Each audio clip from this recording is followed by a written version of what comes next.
नमस्कार, रफ्तार मीडिया में आपका स्वागत है। आपके साथ मैं रीना झाबालियान। खबरों का रुख करेंगे, लेकिन उससे पहले एक नजर डालते हैं इस वक्त की हेडलाइंस पर।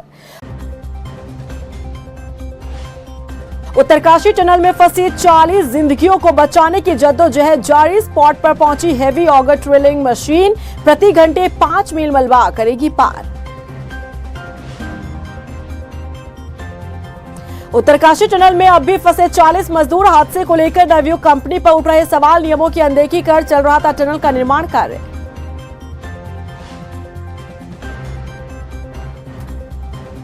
भैया दूज के पर्व पर विधि विधान के साथ शीतकाल के लिए बंद हुए बाबा केदार के कपाट। भव्य पल के साक्षी बने हजारों श्रद्धालु। बाबा के जयकारों से गूंजी केदारपुरी।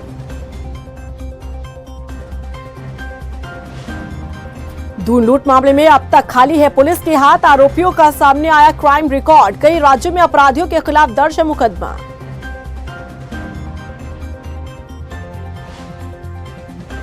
और चलिए बुलेटिन की शुरुआत कर लेते हैं। उत्तरकाशी के सिलक्यारा टनल में फंसी 40 जिंदगियों को बचाने की जद्दोजहद जारी है। रेस्क्यू ऑपरेशन में अब भारतीय सेना की मदद ली गई। मंगलवार रात ऑगर ड्रिलिंग मशीन फेल होने के बाद हेवी ऑगर ड्रिलिंग मशीन को वायुसेना के हरक्यूलिस विमान की मदद से स्पॉट पर पहुंचाया गया। तकनीकी विशेषज्ञों ने बताया कि ये ऑगर ड्रिलिंग मशीन प्रति घंटे 5 मील मलबा पार करेगी। वहीं NHIDCL के निदेशक अंशु मनीष खलको ने बताया कि अंदर फंसे लोगों से लगातार बातचीत की जा रही है। टीम ने श्रमिकों के परिजनों से भी उनकी बात करवाई ताकि उनका हौसला बढ़ाया जा सके। तो मेरे ख्याल से अगर हमें 50 मीटर जाना है तो 10 से 12 घंटे हम चाहेंगे कि हो जाए, लेकिन दिस इज टेंटेटिव, क्योंकि हमें नहीं पता कि अंदर हमारी कौन सी मशीन फंसी हुई है, कौन से रॉड्स आए हैं। तो वो सब नेगोशिएट करते हुए हम लोग कोशिश करेंगे जल्द से जल्द। स्थिति कैसी है सर जो अंदर है? हमसे लगातार उनसे बात हो रही, जैसे कल भाई आपको मैंने ब्रीफ किया था, 2 पाइप है, एक से फूड भेजा जा रहा है और एक से ऑक्सीजन लगातार पंप की जा रही है। और उसी से बीच में हम लोग ने टाइमिंग दिया हुआ है, फूड भेजा जाता है और हम बात भी करते रहते हैं। हम ना कि उनके गांव वालों से बात करा रहे हैं, हम खुद अधिकारी, जैसे मैं झारखंड का हूँ तो झारखंडी जो है हम उनसे बात कर रहे हैं। कोई उड़ीसा के हैं, कोई यहाँ के हैं, तो हम उनसे लगातार कॉन्टेक्ट। रेस्क्यू ऑपरेशन को 72 घंटे बीत जाने के बाद टनल में फंसे श्रमिकों के परिजनों और उनके साथियों का सब्र का बांध टूटने लगा है। साथ ही श्रमिक टनल में अंदर जाने की मांग कर रहे हैं, लेकिन सुरक्षा के लिहाज से उन्हें जाने की अनुमति नहीं दी गई। ऐसे में नाराज लोगों ने टनल के बाहर प्रदर्शन किया। इस दौरान पुलिस और मजदूरों के बीच नोकझोंक हुई। हालांकि अधिकारियों के समझाने के बाद मामला शांत कराया गया। उत्तरकाशी टनल में फंसे 40 मजदूरों की रेस्क्यू करने में जितना समय लग रहा है, उसको लेकर सवाल तो उठ ही रहे हैं। उससे कई बड़े सवाल टनल का निर्माण कर रही कंपनी नवयुग पर भी उठ रहे हैं। अगर कंपनी की तरफ से लापरवाही नहीं बरती गई होती तो टनल में मजदूर आज फंसे ना होते। आखिर किस तरह से कंपनी की लापरवाही पूरे मामले में सामने आई है, देखिए रिपोर्ट। उत्तरकाशी टनल हादसे में कंपनी की बड़ी लापरवाही। नवयुग कंपनी पर उठे सवाल। कंपनी ने की नियमों की अनदेखी। उत्तरकाशी टनल में भूधंसाव की वजह से 40 मजदूर फंसे हुए हैं, लेकिन 4 दिन गुजरने के बाद भी 40 मजदूरों का रेस्क्यू न किए जाने से जहां कई सवाल खड़े हो रहे हैं, तो वहीं टनल का निर्माण कर रही कंपनी नवयुग पर भी कई सवाल लापरवाही बरतने को लेकर उठ रहे हैं, क्योंकि कंपनी की तरफ से उन तकनीकों का उपयोग टनल बनाने के लिए सही तरीके से नहीं किया जा रहा था जो जरूरी होते हैं। जानकारों की माने तो सबसे महत्वपूर्ण तकनीक TBM मशीन का प्रयोग टनल बनाने के लिए नहीं किया गया, जो कि सबसे जरूरी होता है। ब्लास्ट करके टनल का निर्माण किया जा रहा था। इसकी वजह से टनल के अंदर भूधंसाव हुआ। जानकार बताते हैं कि अगर TBM मशीन से टनल की कटिंग होती तो भूधंसाव ना होता। अगर टनल के भीतर अलार्म सिस्टम सही तरीके से काम कर रहा होता तो भूधंसाव होने का अलार्म बज जाता। मजदूर भूधंसाव आने से पहले ही बाहर आ जाते, लेकिन अलार्म सिस्टम टनल के भीतर काम नहीं कर रहा था। कहा यह भी जा रहा है कि अलार्म सिस्टम कंपनी के द्वारा लगाया ही नहीं गया था। हालांकि आपदा सचिव का कहना है कि अलार्म सिस्टम सही तरीके से काम नहीं कर रहा था। विशेषज्ञ बताते हैं कि टनल के अंदर हर दिन टनल की सतह की टेस्टिंग की जाती है कि किसी तरह का कोई खतरा तो नहीं। अगर कंपनी के द्वारा रोजाना टेस्टिंग टनल के भीतर की जाती तो खतरे को भापा जा सकता था। ऐसे में कंपनी पर सवाल उठ रहे हैं कि कंपनी के द्वारा रोजाना टेस्टिंग भी नहीं कराई गई, वरना खतरे को भापा जा सकता था। वहीं टनल में जैसे जैसे कटिंग होती है, ह्यूम पाइप भी साथ साथ बिछाई जाती है। जिससे अगर भूधसाव होता है तो श्रमिक ह्यूम पाइप के जरिए बाहर आ सकते हैं। लेकिन टनल में उस हिस्से पर ह्यूम पाइप नजर नहीं आया जहां पर भूधसाव हुआ। देखिए, कोई भी टनल बन रही हो, कोई भी जैसी इस तरह का जिसमें कि बोरिंग हो रही हो या फिर ब्लास्टिंग हो रही हो, उसमें ज़रूरी है कि अलार्म एंड अलर्ट सिस्टम हम दुरुस्त रखें, ऑटोमेटेड रखें, ताकि लोग ट्रैप ही ना हो, तो पहले से ही उनको सूचना मिल जाए और वहाँ से वो हट जाएं। और यहाँ पर रखा गया था, लेकिन वो जितना इफ़ेक्टिव होना चाहिए था वो नहीं हो पाया। अब कारण देखना पड़ेगा कि वो जो अलर्ट सिस्टम है वो क्यों नहीं पहले लोगों को अलर्ट दे पाया, उसको किस तरह से सुदृढ़ किया जाए। टनल में इस बार बड़ा भूधसाव हुआ है, लेकिन बताया जा रहा है कि इससे पहले भी कई बार टनल के कई हिस्सों में भूधसाव हुआ, जिसे कंपनी के द्वारा अनदेखा किया गया। देखिए, आपदा प्रबंधन विभाग के संज्ञान में तो पहली बार आया है जब ये हादसा हुई है। उससे पहले छोटे मोटे कुछ हादसे हुए होंगे, कुछ भूधसाव हुआ होगा। इसके संबंध में आपदा प्रबंधन विभाग को जानकारी नहीं प्राप्त है। और चूँकि जब टनल का निर्माण हो रहा है तो ऐसे छोटे मोटे चीज़ें चलती रहती है। हमने इसलिए टेक्निकल टीम भेजा है कि आखिर क्या कारण रहा कि इतने बड़े स्केल पे भूधसाव हुआ है, किस प्रकार का रॉक है, रॉक को स्टेबल करने के लिए और क्या हमें उपाय करना चाहिए ताकि भविष्य में और ना हो। कुल मिलाकर देखिए तो उत्तरकाशी टनल में भूधसाव के बाद जिस तरह से 40 मजदूर फंसे हैं, उन्हें सुरक्षित बाहर निकालने की कवायद चल रही है। हालांकि मजदूर 4 दिनों से टनल में फंसे हैं, जिनके रेस्क्यू करने के लिए जिन सामानों का प्रयोग किया जा रहा है उस पर भी सवाल खड़े हो रहे हैं, क्योंकि बीच में ही मशीन का फेल हो जाना और दूसरा कोई विकल्प न होना ये बताता है कि रेस्क्यू ऑपरेशन में भी कोताही बरती जा रही है। तो वहीं दूसरी मशीन के लिए घंटों इंतजार करना पड़ा। इन सब के बीच बड़ी लापरवाही कंपनी की तरफ से की गई, जिसने टनल निर्माण में नियमों की अनदेखी की और खामियाजा मजदूरों को भुगतना पड़ा। रफ्तार मीडिया के लिए देहरादून से मनीष डंगवाल के साथ ब्यूरो रिपोर्ट। उत्तरकाशी टनल हादसे पर अब सूबे में सियासत भी शुरू हो गई है। रविवार से टनल में फंसे 40 मजदूरों को निकालने का काम जारी है, लेकिन जिस गति से रेस्क्यू ऑपरेशन चल रहा है उसे लेकर कांग्रेस ने सवाल खड़े कर दिए हैं, तो वहीं बीजेपी ने इस मुद्दे पर राजनीति नहीं करने की हिदायत दी है। रिपोर्ट देखिए। उत्तरकाशी टनल हादसे पर सियासत, रेस्क्यू ऑपरेशन पर कांग्रेस ने उठाए सवाल, बीजेपी ने राजनीति नहीं करने की दी नसीहत। सियासी पार्टियों का काम राजनीति करना ही होता है, लेकिन जब मामला संजीदा हो, लोगों की जिंदगी से जुड़ा हो, तो यकीनन इस पर राजनीति ठीक नहीं। लेकिन मुख्य विपक्षी दल कांग्रेस ने उत्तरकाशी टनल हादसे को लेकर सवाल उठाए हैं। टनल में फंसे 40 मजदूरों को बाहर निकालने की कवायद हो रही है, लेकिन 4 दिन से ज्यादा का वक्त बीत जाने के बाद भी उन्हें अब तक बाहर नहीं निकाला जा सका है। ऐसे में कांग्रेस प्रदेश अध्यक्ष करण माहरा ने रेस्क्यू ऑपरेशन को लेकर सवाल उठा दिए हैं। करण माहरा ने कहा कि पर्वतीय क्षेत्रों में विकास भी जरूरी है, लेकिन विकास के साथ साथ ये भी जरूरी हो जाता है कि तकनीकी रूप से तैयार की गई रिपोर्ट को भी ध्यान में रखा जाए, जिससे विकास के काम में कोई अनहोनी ना हो। डिजास्टर मैनेजमेंट का जो रूल्स हैं दिल्ली से, उसमें साफ साफ है कि कंट्रोल ब्लास्टिंग ही पर्वतीय क्षेत्र में, खासकर हमारा जो हिमालय है नया है, इस क्षेत्र में कंट्रोल ब्लास्टिंग के माध्यम से ही ये काम होना चाहिए। लेकिन दुर्भाग्यपूर्ण है कि उसके नियमों की अनदेखी की जा रही है, अनकंट्रोल ब्लास्टिंग हो रही है, पूरी तरीके से पहाड़ हिल रहे हैं, जिससे जोशीमठ का हाल ये हो गया।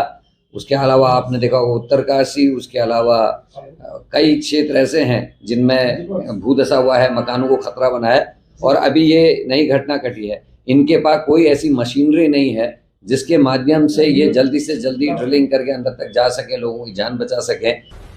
वहीं भारतीय जनता पार्टी ने इस मामले में कांग्रेस पर आरोप लगाया है कि आपदा के समय पर कांग्रेस राजनीति करने का काम कर रही है। बीजेपी प्रवक्ता विनोद सियाल ने कहा कि कांग्रेस को बेवजह की राजनीति से बचना चाहिए। पहाड़ी धीरे धीरे नीचे खिसक रही है, इसलिए उसके विकल्पों पर विचार किया जा रहा है कि किस तरह से उन्हें बाहर निकाला जाए। वो संपर्क में है। मैं भगवान बद्री विशाल से प्रार्थना करूंगा, भगवान केदारनाथ जी से प्रार्थना करूंगा, और सरकार के जो प्रयास हैं उन प्रयासों पर प्रश्न चिन्ह खड़े करना मुझे लगता है कि वो राजनीतिक नौटंकी है। उत्तरकाशी टनल में फंसे मजदूरों को लेकर जहां रेस्क्यू ऑपरेशन जारी है, तो वहीं मामले में सियासत भी देखने को मिल रही है। ऐसे में सियासत से हटके सभी यही दुआ कर रहे हैं कि जल्द ही 40 मजदूरों को सुरक्षित बाहर निकाला जा सके। रफ्तार मीडिया के लिए देहरादून से सुशांत सिंह की रिपोर्ट। जनजातीय दिवस के अवसर पर राज्य भर में विकसित भारत संकल्प यात्रा का आगाज किया गया। राजधानी देहरादून में आपको बता दें कि लेफ्टिनेंट जनरल सेवानिवृत्त राज्यपाल गुरमीत सिंह ने हरी झंडी दिखाकर मोबाइल वैन को रवाना किया। उन्होंने बताया कि इस यात्रा का मकसद आम जन को भारत सरकार की योजनाओं के बारे में जानकारी देना है। उन्होंने बताया कि यात्रा 26 नवम्बर तक पूरे प्रदेश में आयोजित की जाएगी। आज राष्ट्र के विकसित को एक संकल्प यात्रा के साथ जोड़ा गया है। आज भगवान वीर बिरसा मुंडा जी का जयंती है और मैं कहूंगा कि आज देश ने जो संकल्प लिया है ये अलग ही स्तर का एक संकल्प है। इस संकल्प यात्रा से जो विकास जो आने वाले 2047 के अंदर में हम एक अलग ही एक संकल्प की तरह जा रहे हैं, वो अपने आप में अलग। भैया दूज के पावन पर्व पर केदारनाथ धाम के कपाट शुभ मुहूर्त पर शीतकाल के लिए बंद कर दिए गए। कपाट बंद होने पर धाम में विशेष पूजा अर्चना का आयोजन हुआ, जिसमें हजारों की संख्या में श्रद्धालु शामिल हुए। इस दौरान केदारपुरी भक्तों के जयकारों से गूंज उठी। बता दें कि धाम से रवाना हुई चल उत्सव विग्रह डोली 17 नवम्बर को शीतकालीन गद्दी स्थल ओमकारेश्वर मंदिर ओखीमठ पहुंचेगी। यहाँ बाबा केदार शीतकाल के लिए विराजेंगे। वैदिक विधि विधान के साथ में बाबा केदार के कपाट बंद होने की प्रक्रिया प्रारंभ हुई थी और लगभग 4 बजे मंदिर के गर्भगृह में सफाई इत्यादि की गई। उसके बाद हवन इत्यादि का कार्यक्रम आयोजित हुआ और 5 बजे से और 6 बजे तक समाधि पूजन हुआ। समाधि पूजन के पश्चात और 8:30 बजे बाबा केदार की चल विग्रह डोली मंदिर से बाहर निकली है और आज बाबा केदार के धाम से चल विग्रह डोली प्रस्थान करेगी। देहरादून के रिलायंस शोरूम में लूट की वारदात को अंजाम देने वाले बदमाशों तक तो पुलिस अभी तक नहीं पहुंच पाई है, लेकिन उनकी पहचान होने के बाद उनका क्राइम रिकॉर्ड जरूर सामने आ गया है। जिस गैंग ने दून में डकैती को अंजाम दिया, उसी गैंग पर अलग अलग राज्यों में मुकदमे दर्ज हैं। देखिए रिपोर्ट। दून डकैती मामले में खुलासा, बदमाशों का सामने आया रिकॉर्ड, अलग अलग राज्यों में दर्ज है मुकदमा। देहरादून के रिलायंस ज्वेल्स में करोड़ों की लूट मामले में पुलिस के हाथ अब तक खाली है। हालांकि पुलिस डकैती करने वाले बदमाशों को पकड़ने की कोशिश में जुटी है। बिहार समेत महाराष्ट्र में भी बदमाशों की तलाश की जा रही है, लेकिन इस बीच संदिग्ध गैंग का आपराधिक रिकॉर्ड सामने आया है। अब तक इस गैंग ने कहां-कहां लूट की वारदात को अंजाम दिया है, इसका पूरा इतिहास सामने आया है। गैंग के लीडर सुबोध और उसके सहयोगी गैंग पर अलग अलग राज्यों में संगीन धाराओं में लगभग 2 दर्जन से ज्यादा मुकदमे दर्ज हैं। साथ ही महाराष्ट्र पुलिस ने आरोपी सुबोध को पुलिस कस्टडी में लातूर लाया है और दून पुलिस की टीम द्वारा आरोपी से लातूर में पूछताछ की जा रही है। गैंग के सरगना सुबोध कुमार द्वारा बिहार जेल के अंदर से ही अपने गैंग को अपडेट करने और अपने सहयोगी गैंग से संपर्क में रहने की जानकारी दून पुलिस को मिली है। गैंग ने अब तक अलग अलग राज्यों में कई वारदातों को अंजाम दिया है। गैंग सरगना सुबोध सिंह का आपराधिक इतिहास। सुबोध सिंह के खिलाफ छत्तीसगढ़ रायपुर में 2 मुकदमे दर्ज हैं। सितंबर 2016 में महाराष्ट्र नागपुर में 29 किलो सोना लूटा गया। दिसंबर 2016 में पश्चिम बंगाल में 21 किलो सोना लूटा। जुलाई 2017 को जयपुर राजस्थान मुथूट फाइनेंस में 26 से 27 लाख की लूट। दिसंबर 2017 को पश्चिम बंगाल में 56 किलो सोना लूटा। फरवरी 2017 को कोलकाता पार्क स्ट्रीट में मुकदमा पंजीकृत।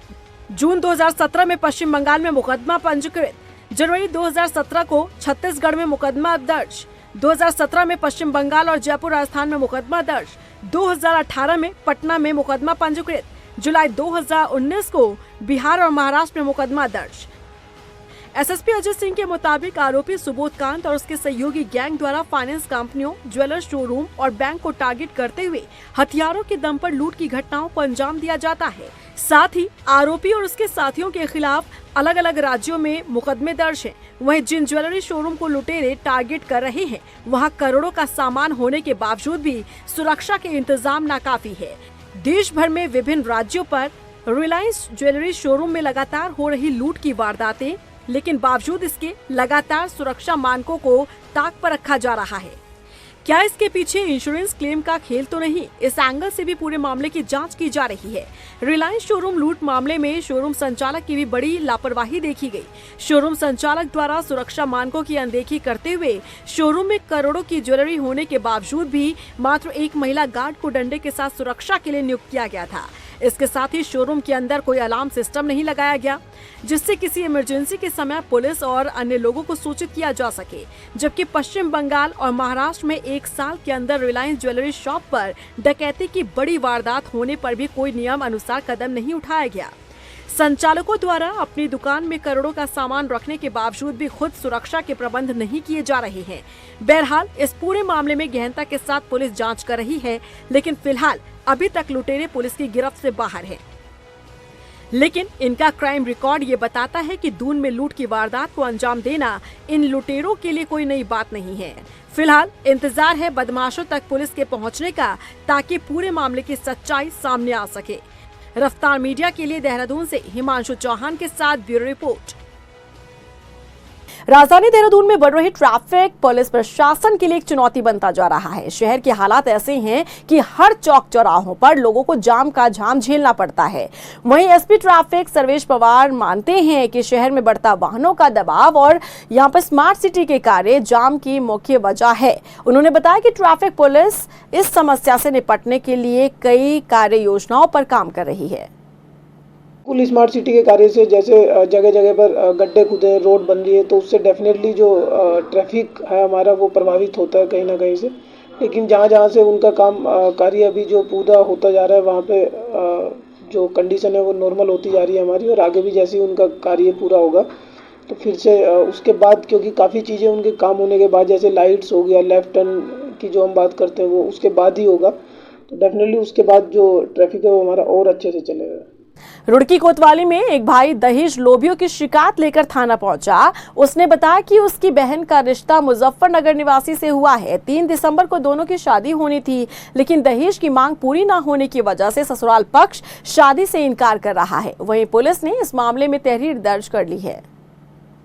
सारिक है मोहम्मदपुर के रहने वाले, इन्होंने एक शिकायत दी है यहाँ थाने में कि इनकी सिस्टर का जो रिश्ता है वो मुजफ्फरनगर में हुआ था और 3 दिसंबर को इसकी शादी तय थी। लड़के वालों ने इसी दौरान दहेज की मांग करी, जिसकी पूर्ति नहीं कर पाए, इस वजह से उन्होंने रिश्ता तोड़ा है। तो इस मामले की जांच कर रहे हैं, आवश्यकता पड़ेगी तो इसमें अभियोग भी पंजीकृत करेंगे। उधर रुड़की सिविल लाइन में 2 पक्षों के बीच हुई मारपीट मामले में पुलिस ने आरोपियों के खिलाफ तहरीर दर्ज की है। कोतवाली प्रभारी ने बताया कि गाड़ी साइड लगने की वजह से विवाद हुआ, जिसे शांत करा दिया गया। बावजूद इसके आरोपी जो हैं यहां पर आपस में भिड़ते हुए नजर आए।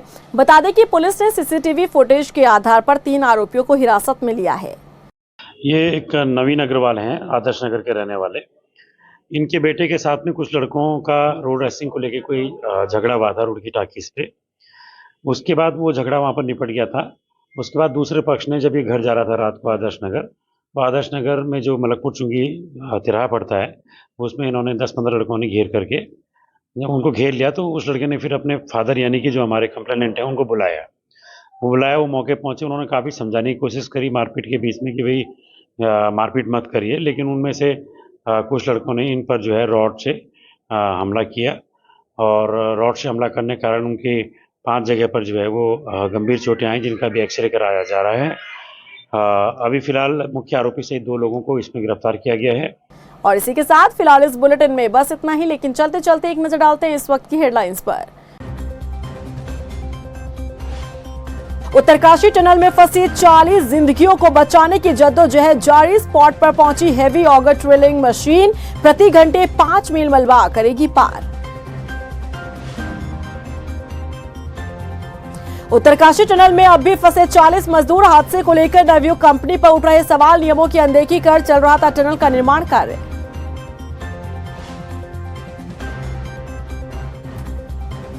भैया दूज के पर्व पर विधि विधान के साथ शीतकाल के लिए बंद हुए बाबा केदार के कपाट। भव्य पल के साक्षी बने हजारों श्रद्धालु। बाबा के जयकारों से गूंजी केदारपुरी।